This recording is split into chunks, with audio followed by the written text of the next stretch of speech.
జయ శ్రీరామ్. భగవంతుడు సృష్టి చేసిన దేవుడేలయి చేసినది దేవుడైన మరి నాశము నేల సృజించి కనులను సగినది దేవుడైన మరి అందుల నేల సృజించి పలుకుల సగినది దేవుడైన మరి మూగల నేల జనించి భూమి జనించి ఆకలి కొదగని ఫలములున్నవి కొన్ని. ఇలా ఒక కవి రాశాడు, అద్భుతంగా రాశాడు ఆయన. బాటసారి అనే సినిమాలో అక్కడే నాగేశ్వరరావు పరమతి గారు చాలా అద్భుతంగా నటన, నాగేశ్వరరావు నటన అందులో మహాద్భుతమైనటువంటిది. ఆయన ఆ యొక్క పాత్రకు అనుగుణంగా చాలా గొప్పగా నటించారు. సహజ నటుడు అంటే మనకు వీళ్ళంతా కూడా పూర్వకాలం ఉన్నారు. ఏమి అక్కడ క్వశ్చన్ చేసింది ఆమె, భగవంతుడు సృష్టి చేస్తే నాశనం ఎందుకు, మళ్ళీ నశింపు చేయాలి, ఎందుకు నశించాలి? జవాబు లేదు. అది ఒక యోగ శాస్త్రంలో జవాబు ఉంటుంది. అదేవిధంగా మాటలు వసిన దేవుడు మగవాళ్ళని ఎందుకు పెట్టించాడు? దీనికే మనం ఉదాహరణ ఏం చెప్పుకుంటామంటే కర్మ పునర్జన్మ. కర్మలు అనేసి మనం ముందరగానే ఉన్నారు. మనకు మీకు ఒక చక్కటి ఉదాహరణ మనం ఏం చెప్పుకోవాలంటే అశ్వత్థామ చిరంజీవి, మరణం లేనివాడు, ద్రోణాచార్యుడు కుమారుడు, సత్యనిష్ఠుడు, సత్యం మీద నమ్మకం ఉన్నటువంటి వాడు అశ్వత్థామ. అయితే నిండు మహాసభలో ద్రౌపది వస్త్రాపరణ జరుగుతున్నప్పుడు అది తప్పని చెప్పింది అశ్వత్థామ. ఆ తర్వాత ఇంకొందరు ఋషులు ఉన్నారు, వాళ్ళు వెళ్ళిపోయారు సభ నుంచి. అయినప్పటికీ దుర్యోధనుడి మీద ప్రేమ. దుర్యోధనుడు ఆ యొక్క సావాసం ఉన్నప్పుడు సావాస దోషం అనేది కూడా ఉంటుందండి మన యొక్క ధర్మంలో. మేము కొంతకాలం అలా కంటిన్యూ అయితే, అలా కొనసాగితే 6 నెలలకు వీరు వారు అవుతారు, వారు వీరు అవుతారని సామెత ఉంటుంది. అంటే వీరువారు వారు వీరు అంటే అర్థమేమి? ఆ గుణాలు వీళ్ళకి వస్తాయి, వీళ్ళ గుణాలు వాళ్ళకి వస్తాయి అని. అశ్వత్థామ అలా ఉలగిపోయినవాడు. దుర్యోధనుడు కాళ్ళు విరిగి చనిపోయినప్పుడు అక్కడికి వెళ్తాడు. వెళ్ళి, దుర్యోధన ఏమిది ఇంత భయంకరంగా, భీముడు నిన్ను తొడల మీద కొట్టకూడదు కదా యుద్ధంలో, కని కొట్టాడు. ఎందుకు కొట్టాడు? కనుక నేను ఏం కోరిక కొడతావు చెప్పు నాకంటాడు. మరి దుర్యోధనుడు ఏం కోరిక కొడతాడు? ఒక చావుబతుకులో ఉన్నాడు. పాండవ వంశమే లేకుండా నాశనం చెయ్యి అంటాడు. అంత ఇంకేం లేదు. పాండవ వంశమే లేకుండా నాశనం చెయ్యని కోరిక కొడతాడు. అయితే భీముడు తొడల మీద ఎందుకు కొట్టాలి కదా, యుద్ధం తొడల మీద కొట్టకూడదు అనేది ఎందుకు కొట్టాడు? వాడు 2 సభ ద్రౌపది ఉత్సాపన చేసే ముందుగా మన యొక్క భీముడు ప్రతిజ్ఞ చేస్తాడు. ఏం చేస్తాడు? ఏ యొక్క స్త్రీ అయితే నీ తొడ మీద కూర్చోని నువ్వు కోరావన్న మా యొక్క 5 మంది పతిని, ఒక సాధ్యమణిని, ఆ తొడలని యుద్ధంలోని తొడలు ఎరగొడతాను అని సభ అందుకని కొట్టాడు. కొట్టడంతో అక్కడ బాడీ పడిపోయాడు. ఇప్పుడు అశ్వత్థామ ఏం చేశాడు? పాండవుల యొక్క పిల్లలు, ఉప పాండవులు అందరినీ అర్ధరాత్రి నిద్రపోయే వాళ్ళని చంపేశాడు. పాపమా కాదా?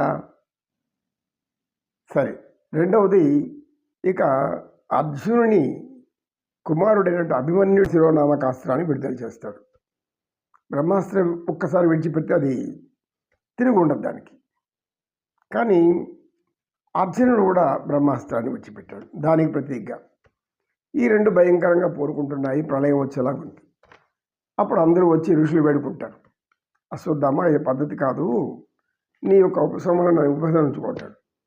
అయితే ద్రోణాచార్యుడు ఎవరు ధర్మపరుడు ఎవరు అధర్మపరుడు, మన బిడ్డ అయినా కూడా ఎవరైనా కూడా కొన్ని నమ్మిన వాళ్ళకే చెప్తాడు.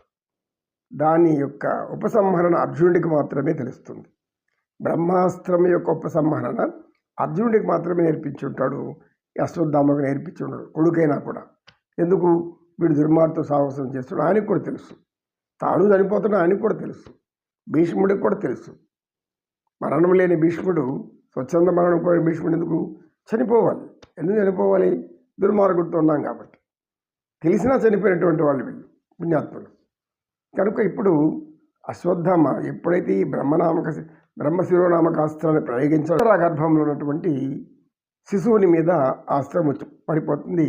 ఆమె గర్భంలో ఉన్నటువంటి ఆ శిశువు మరణిస్తాడు. ఇది అపాండవీయం చేశాడు కనుక, అంటే ధర్మపరులైన వాళ్లకు హాని తలపెట్టాడు కనుక అందులో ఈ బ్రహ్మాస్త్రాన్ని ఉపసంహరించడం తెలియకుండా చేశాడు కనుక ఈ కర్మలంతా ఏం చేసింది, అశ్వత్థామకు ఒక భయంకరమైన మొదటి కుష్ఠరోగిగా జన్మించాడు. కుష్ఠి వ్యాధితో ఎవరు మొదట బాధపడ్డాడు అంటే కుష్ఠు వ్యాధి అనేది ఈ యొక్క అశ్వత్థామని. అంతకుముందు ఎవరు కుష్ఠు వ్యాధులు అనేవాళ్ళు ఎక్కడ లేదు. మొదట కుష్ఠు వ్యాధి సోకిన వాడెవరు, అశ్వత్థామ. ఎందుకు, హత్య చేశాడు కాబట్టి, చిన్న బిడ్డను హత్య చేశాడు కాబట్టి, పసిబిడ్డను హత్య చేశాడు కాబట్టి. అందుకే ఈ భ్రూణ హత్యలు, గర్భస్రావం చేసుకోకుండా గర్భంలోంచి వచ్చే శిశువు ఎన్నో ప్రయోజనాలు చేయాలి, భగవంతుడి కార్యక్రమాలు చేయాల్సి ఉంటుంది.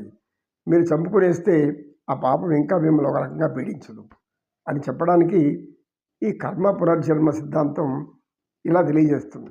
మనం చూడండి, ఇప్పుడు దేశమంతా ఎంతమంది కుష్ఠి వ్యాధులు ఉంటారు, ప్రపంచం అంతా కూడా ఉన్నారు కుష్ఠి వ్యాధులు. మన భారతదేశంలోనే ఎక్కువ ఉన్నారు కుష్ఠి వ్యాధులు. ఈ కుష్ఠి వ్యాధుల నివారణ కోసం అనేక చేశారు, చాలా వరకు అరికట్టారు. కనుక ఇలా అనేక రకాల రోగాలు పడిన వారంతా కర్మలు చేసినవారు అనుకోవచ్చా కాదా?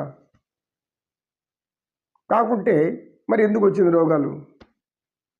రోగాలతో ఉండేవాళ్ళు, పేదరికంతో ఉండేవాళ్ళు, కష్టాలు పడేవాళ్ళు, కూలి మోసేవాళ్ళు, ఒకడు కూలి పని చేయించేవాడు, ఒకడు కాలు మీద కాలేసుకొని ఈ యొక్క ఏసీ రూమ్లో జీవించేవాళ్ళు, ఇంకొకరు ఎర్రని ఎండలో జీవించేవాళ్ళు.